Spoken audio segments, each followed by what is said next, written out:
She let a single dad and his daughters stay for one night, unaware he was the new CEO of her company. "You don't even know who I am, do you?" The man's voice was calm, but there was something unsettling beneath it. A quiet intensity that made Lila's fingers tighten around her wine glass. She had only offered him and his daughter shelter for one stormy night, a simple act of kindness.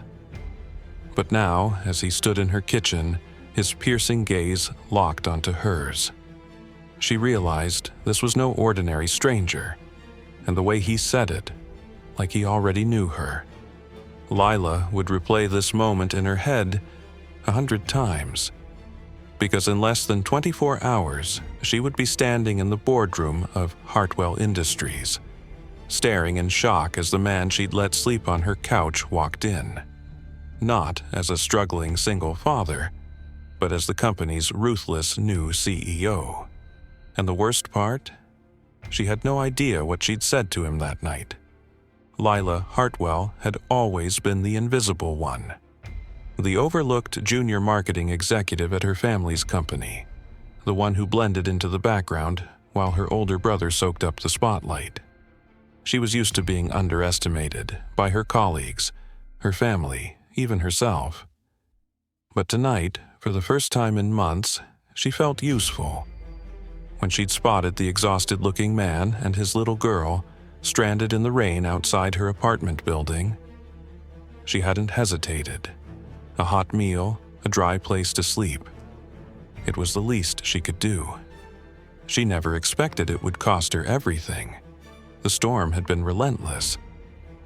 Lila had been rushing home when she saw them. A tall, broad-shouldered man holding a sleepy child, both drenched, standing under the flickering awning of the cafe next door. "Car broke down," he'd said, his voice rough with exhaustion. "Every hotel's booked. I just need somewhere for her to sleep." Something in his eyes, desperation, pride, a silent plea, made her say yes. She should have asked his name. Dinner had been strange. The man, Ethan, was quiet, but his daughter, Mia, chattered away, filling the silence. Lila learned he was new in town, that he'd just taken a big job, that he was doing this all alone. She didn't think much of it until the next morning, when she walked into work and saw him sitting at the head of the conference table. "Ah, Lila," her brother said smugly. "Meet our new CEO." Ethan's gaze locked onto hers. Cold, unreadable. "We've met." The company was in trouble. Hartwell Industries was bleeding money, and Ethan had been brought in to clean house. Layoffs were coming, and Lila, the woman who had naively let the wolf into her home, was now on the chopping block. Worse? He knew she was a Hartwell, and he thought she'd known who he was all along. "You used me." Lila's voice shook as she confronted him in his office.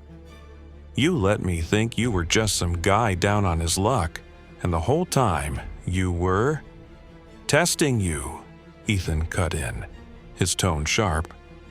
"I needed to know what kind of people ran this company, and you were the only one who didn't lie to me." Her stomach dropped, because if that was true, then she was the only one he trusted, and that made her dangerous. The board wanted her gone. Her brother wanted her gone. But Ethan? He slid a folder across his desk. A proposal for a complete company overhaul. "You know this place better than anyone," he said. "Help me fix it." She had a choice. Walk away and let Hartwell crumble, or work with the man who had lied to her from the start. 6 months later, Lila sat in her new office, vice president of innovation, watching Ethan play blocks with Mia in the break room. He caught her staring and smirked. "Still mad I didn't tell you who I was?"